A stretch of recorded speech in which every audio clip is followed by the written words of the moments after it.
Hello everyone, welcome to 2026 IMRAM Tagenken's RI and Accelerator User Training Program. In this video, I'm going to talk about IMRAM Tagenken's provision for prevention of radiation hazards. I'm ③桐島, a professor of Tagenken, and I'm now serving as a radiation protection supervisor of this institute. First, you see here is the outline of Japanese legal structures for this matter. Well, the top of this structure is the Atomic Energy Basic Act. This act is designed as a basic concept for nuclear-related research and development. And under this act, there is another act that is named as Act on Prevention of Radiation Hazards due to radioisotopes. Well, this act is designed to protect public safety and prevent radiation hazards. Well, today's lecture is done under this act actually. Every single year you have to take these kind of lectures. Okay.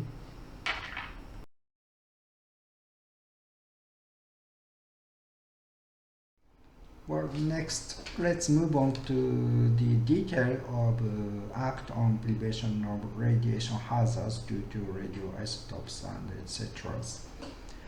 First, the object to be regulated by this law is first radioisotopes use and radioisotope storage and radioisotope disposal.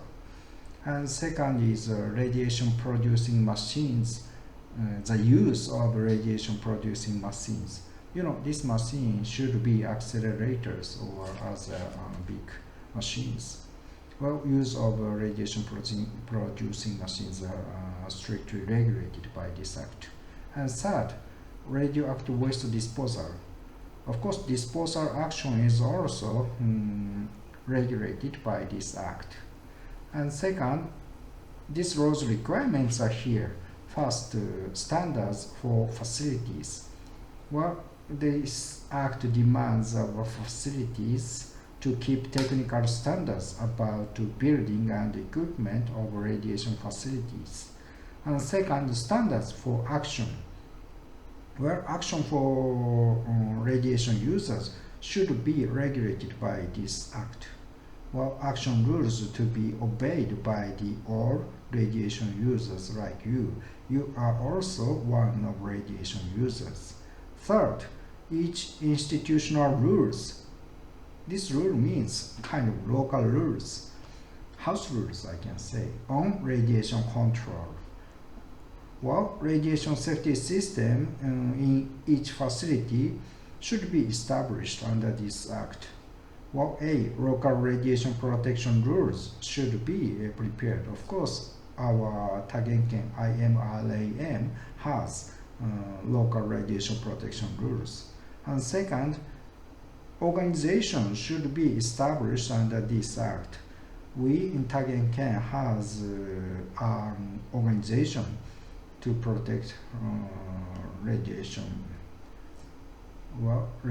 hazards of users. Well, C, radiation protection supervisor should be nominated under this act.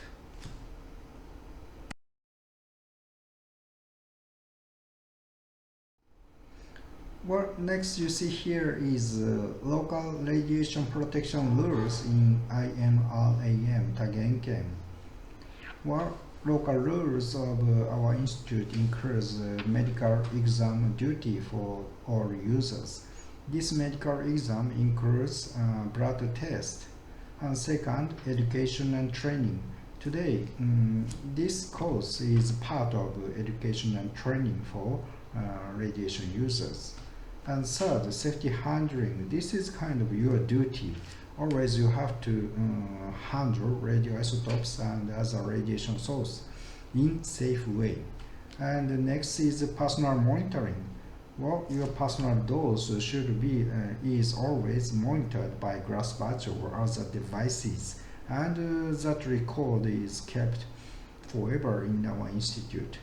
And last, radiation monitoring in facilities and environment by using this kind of dosimeters or GM sublimators. Next, you see here is requirements for radiation users. First of all, you see here is the definition of radiation users. Those who deal with radiation or radioisotopes in controlled areas are called as radiation users. Okay, and radiation users, you are required to get these 1 and 2 rules. Okay, first, radiation safety education and training. You have to take this course, radiation safety education and training. And there are 2 types of education programs. First is for beginners. You have to learn about roads, safety handling, biological effects, and for every radiation workers or radiation users, once in a year you have to take this type of education training for kind of remind. And second duties are health. Second duty is health examination, and this is kind of medical interview and blood test. Before beginning radiation activities, you have to take medical interview and blood test. And every 6 months thereafter, you have to take medical interview again and again every 6 months. Okay. And the medical doctor checks your dose level is less than 5 millisievert in the last and coming year, and unless the doctor do not recognize it's necessary, you can skip blood test. Well, blood test can be exempted, but a medical interview cannot be exempted. And this is kind of duty. Always you have to go and get medical interview who is medical doctors every 6 months.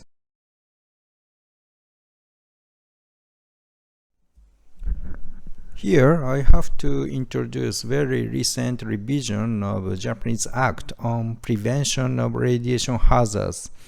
This revision has been done in April of this year 2021.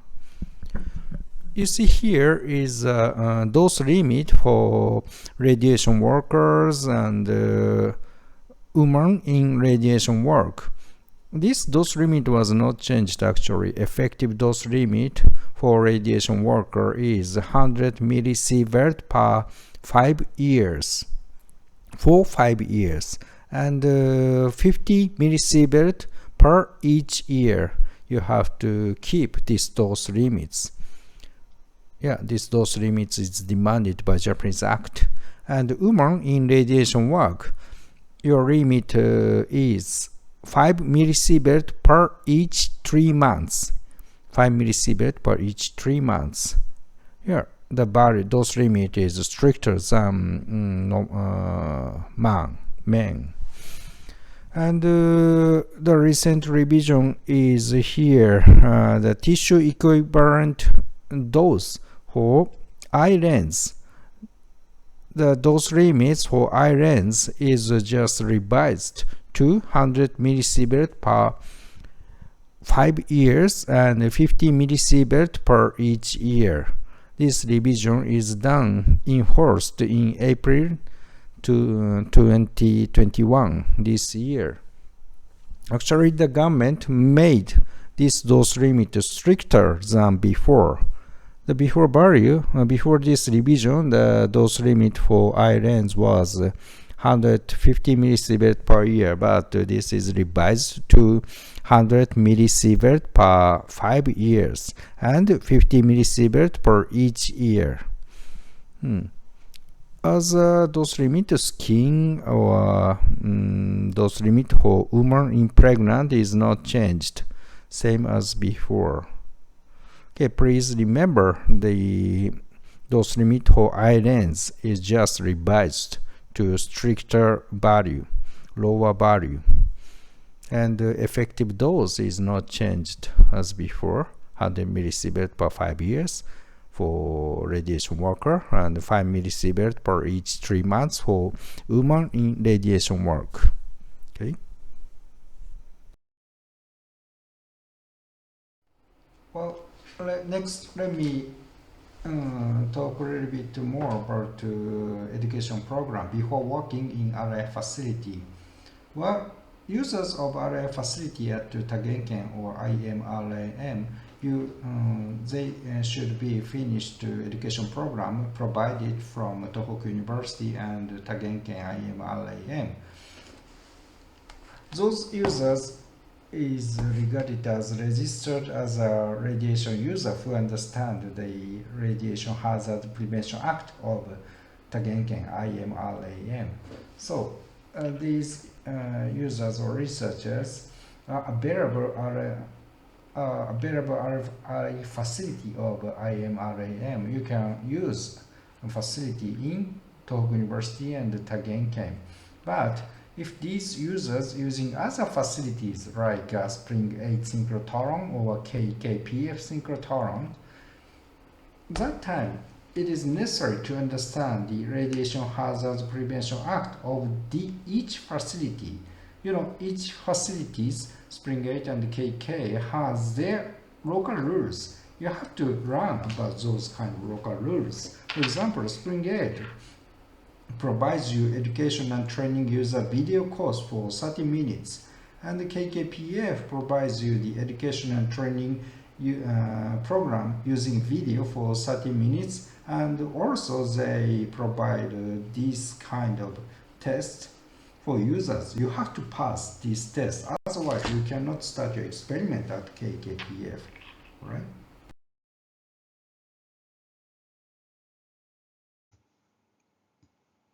Okay, next you see here is a point of IMRM's provision revised in year 2023. Last year, we have changed the content to correspond to the recent law revision.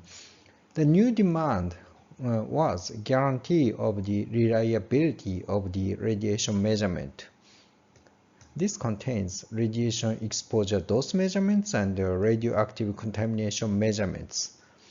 Yeah, Japanese regulator demands us the periodic device calibration and checks, and also the regulator demands us recording of the history of the device, this device check and calibration history. The recording of the calibration and check history is also demanded. To respond to this, IMRAM Radiation Protection Committee revised the provision to correspond to this demand. The new provision was released in October in 2023.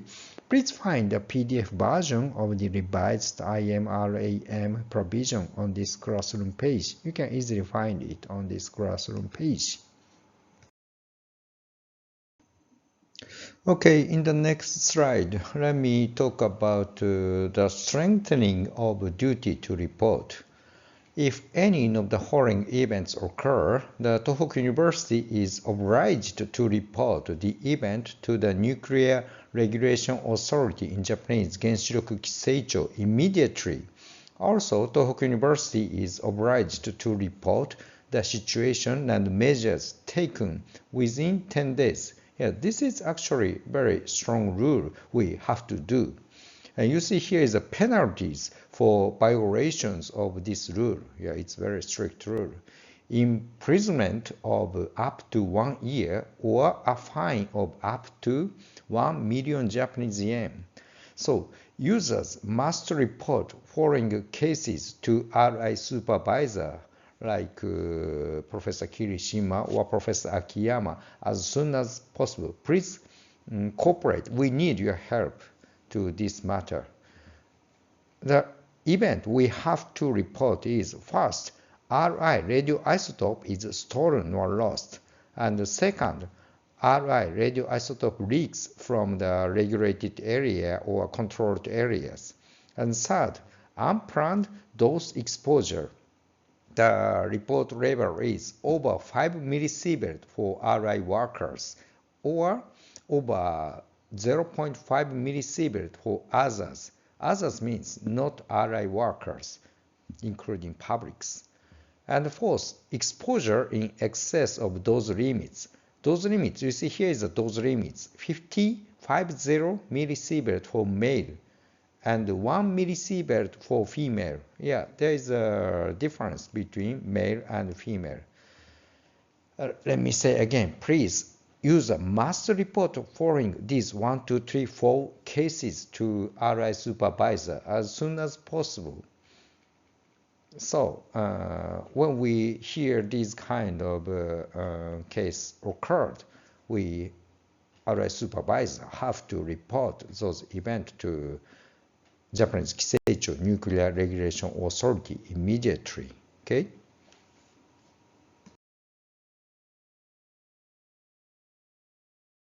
Next, let me review the radiation safety management system in this Tohoku University. Well, as a university system, we have a university committee for environment and safety, and under this committee, we have a division for radiation protection supervisors, and also we have a division for health check. And I can say this is kind of management system of the university. And under all university system, we have faculty or institutes. Tagenken is one of the institutes under Tohoku University. And in Tohoku University, in Tagenken Institute, we have a unit of radiation management. And as I told you, Tagenken IMRAM has local radiation protection rules. And of course, there are this kind of local rules for each faculty or institute. And each institute or schools or faculty have radiation or X-ray radiation protection supervisors. And of course, there must be a committee for radiation safety and radiation management.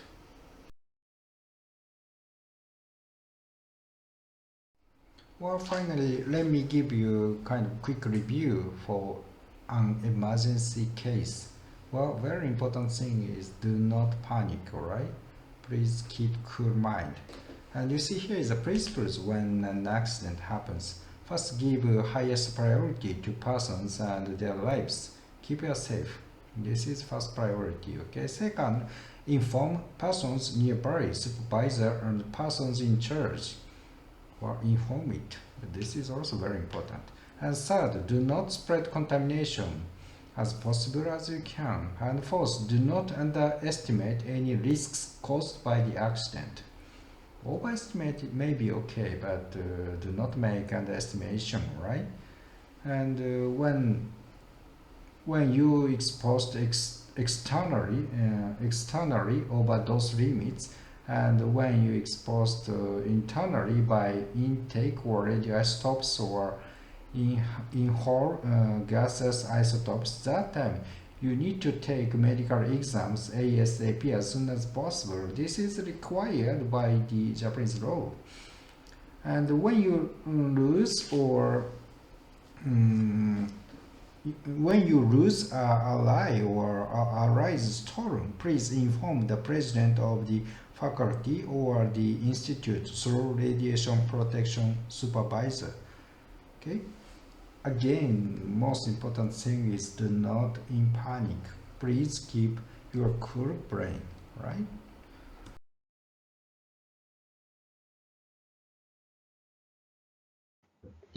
Well, that is all I wanted to talk about in this video. I hope you will do productive research using RI and or an accelerator this year too. But don't forget that safety is always first. I always appreciate your cooperation with our radiation safety. Well, thanks for your watching. Bye.